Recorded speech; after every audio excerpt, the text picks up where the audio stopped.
بسم اللہ الرحمن الرحیم وذکر فإن الذکرى تنفع المؤمنین۔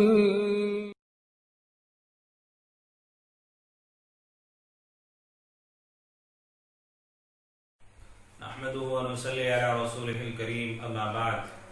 فاعوذ بالله من الشیطان الرجیم، بسم اللہ الرحمن الرحیم۔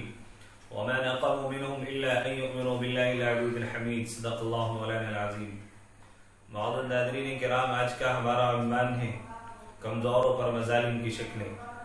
معزز ناظرین کرام، اسلام کی دعوت تحریک کا جب آغاز تھا تو شروع اسلام میں جو لوگ اسلام قبول کر رہے تھے انہیں مظالم کی بھٹی میں تپنا پڑا، اور پھر وہ وہاں سے کندن ہو کر کے نکلے۔ جیسے جب اسلام کا ابتدائی آغاز تھا اور لوگ اسلام کو قبول کر رہے تھے، اب جو لوگ اسلام کو قبول کر رہے تھے ان پر مظالم اور ان پر مسائل کا ایک پہاڑ ٹوٹا ہوا تھا۔ آئیے آج انہی کی ہم چند مثالیں آپ حضرات کے سامنے پیش کرتے ہیں۔ حضرت خباب بن عید رضی اللہ تعالی عنہ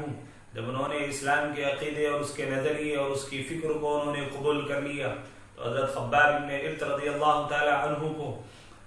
تپتے ہوئے انگاروں پر لٹا دیا جاتا اور شعلے مارتے ہوئے ان انگاروں سے حضرت خباب بن عید رضی اللہ تعالی عنہ کو ان پر لٹا کر گھسیٹا جاتا، جس کی وجہ سے وہ انگارے حضرت خباب بن عید رضی اللہ تعالی عنہ کے خون سے اور ان کے گوشت سے ٹھنڈے ہو جایا کرتے تھے۔ ایسی ہی مثالیں ہمیں تاریخ میں اور سیرت میں ملتی ہیں کہ حضرت بلال رضی اللہ تعالی عنہ جو کہ امیہ بن خلف کے غلام تھے، امیہ بن خلف حضرت بلال رضی اللہ تعالی عنہ پر کوڑے برسا تھا۔ جب امیہ بن خلف تھک جاتا تو دوسرا آدمی اس پر ان پر کوڑے برساتا، حتیٰ کہ وہ بھی تھک جاتا تو امیہ بن خلف ان پر کوڑے برسا تھا۔ اور جب حضرت بلال رضی اللہ تعالی عنہ کا بدن زخمی ہو جاتا تو حضرت بلال رضی اللہ تعالی عنہ کو عرب کے تپتے ہوئے صحرا میں اور تپتی ہوئی دھوپ میں حضرت بلال رضی اللہ تعالی عنہ کو زمین پر گھسیٹا جاتا، اور اس تپتی ہوئی صحرا میں جب حضرت بلال رضی اللہ تعالی عنہ کو گھسیٹا جاتا تو ان کے بدن پر پہلے ہی سے زخم موجود تھے، لیکن پھر ان زخم پر وہ نمک کا کام کیا کرتے تھے، اور حضرت بلال رضی اللہ تعالی عنہ کو کہا جاتا کہ تو اپنے اسلام سے اور اپنے اس نظریے سے، اس نظریے کو اور اس عقیدے کو تو نے قبول کیا ہے، اس سے پھر جا، ورنہ اسی طرح اپنی جان کو جان آفری کہہ دے۔ لیکن حضرت بلال رضی اللہ تعالی عنہ تھے، ان تمام مظالم کو برداشت کرتے ہوئے بھی احد اور احد کا نعرہ لگایا کرتے تھے۔ ایسے ہی ہمیں مثالیں اور بھی ملتی ہیں۔ حضرت عمار بن یاسر رضی اللہ تعالی عنہ کا پورا خاندان اس ابتدائی اسلام کے آغاز میں شہید کر دیا گیا۔ حضرت عمار بن یاسر کو روزانہ مارا جاتا، حتیٰ کہ حضرت سمیہ رضی اللہ تعالی عنہ کے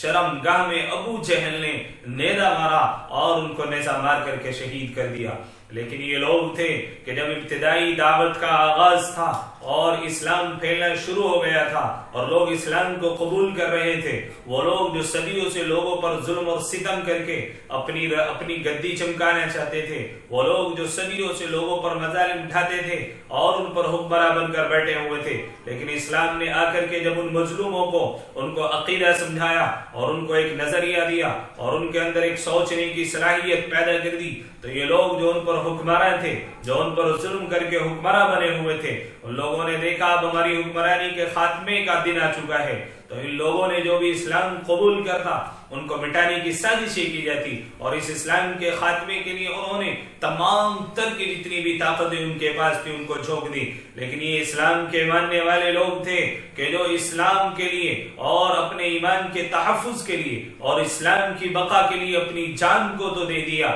لیکن اسلام کے نظریے کو، اسلام کی آئیڈیالوجی کو اور اسلام کے نقطۂ نظر کو انہوں نے ذرہ برابر بھی نہیں چھوڑا، اور اسلام کو لے کر کے ساری دنیا کے اندر پھیل گئے، اور ساری دنیا کے اندر اسلام رچ گیا اور ساری دنیا نے اسلام کو قبول کیا۔ کبھی یہ تاتاری کے فتنے میں رونما ہوا، اسلام کو ختم کرنے کے لیے تاتاریوں کو فتنہ اٹھا، لیکن یہ اسلام کے ماننے والے لوگ تھے جو انہوں نے اسلام کے تحفظ کے لیے اور اپنے ایمان کی بقا کے لیے تاتاریوں کے سامنے اڑ گئے، لیکن اپنے اسلام سے ذرا برابر پیچھے نہیں ہٹے۔ اور یہی جب اسلام کو ختم کرنے کے لیے ساری دنیا متحد ہو کر کے اور روس کی شکل میں آیا اور اسلام کو ختم کرنا چاہا اور اس اسلام کے ماننے والے لوگوں کو مٹانا چاہا، اللہ تبارک و تعالیٰ نے اسی روس کو خاک میں ملا دیا، اور اسلام کے ماننے والے آج بھی اپنے پرچموں کو لے کر اور آپ آج بھی اپنے اسلام کے ساتھ اور اپنے ایمان کے ساتھ میں محفوظ ہیں۔ اور جب یہ اسلام کو مٹانے کے لیے صلیبیوں کی شکل میں عیسائی رونما ہوئے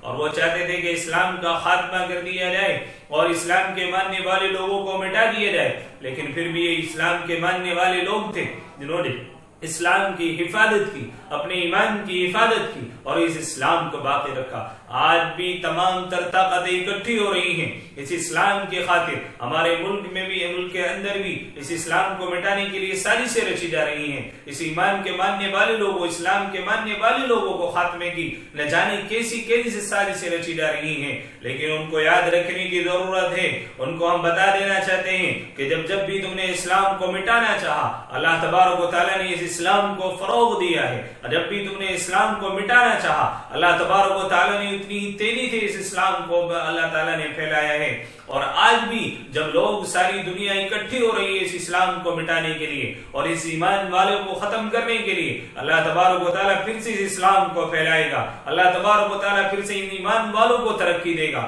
پھر سے اللہ تبارک و تعالیٰ ان ایمان والوں کو استقامت کے ساتھ میں، استقلال کے ساتھ میں، اگر یہ جم جاتے ہیں اور ظالم کے ساتھ میں پنجہ آزمائی کر لیتے ہیں تو پھر اللہ تبارک و تعالیٰ نے ان کے لیے وعدہ کیا ہے کہ اللہ تبارک و تعالیٰ ان کی مدد کو آ کر کے رہے گا، اور اللہ تبارک و تعالیٰ پوری دنیا کے اندر اسلام کو پھیلا دے گا، اور پوری دنیا کے اندر یہ اسلام کے ماننے والے لوگ ہوں گے۔ یہ شہر جو کبھی فردا ہے کبھی امروز، نہیں معلوم کہ ہوتی ہے کہاں سے پیدا، وہ شہر جس سے لرزتا ہے شبستانی وجود، ہوتی ہے بندے مومن کی عزا سے پیدا۔ آج بھی اگر مسلمانوں پر آفتیں آتی ہیں، مسلمانوں پر مصیبتیں آتی ہیں، مسلمانوں کو پریشان کیا جاتا ہے یا مسلمانوں پر ظلم و ستم کیا جا رہا ہے، تو مسلمانوں کو جس طرح ماضی میں مسلمانوں نے اس کو برداشت کیا اور اپنی جان کے نذرانے اس اسلام کے لیے پیش کیے، آج بھی ہم اپنی جان کے نذرانے دینے کے لیے، اس اسلام کی بقا اور اس کے تحفظ کے لیے ہم لوگ تیار ہیں، لیکن اپنے ایمان کو، اپنے اسلام کو ذرہ برابر بھی ہم لوگ چھوڑنے کے لیے تیار نہیں۔ یہ تو ہمارے ماضی میں تم لوگ دیکھ چکے ہو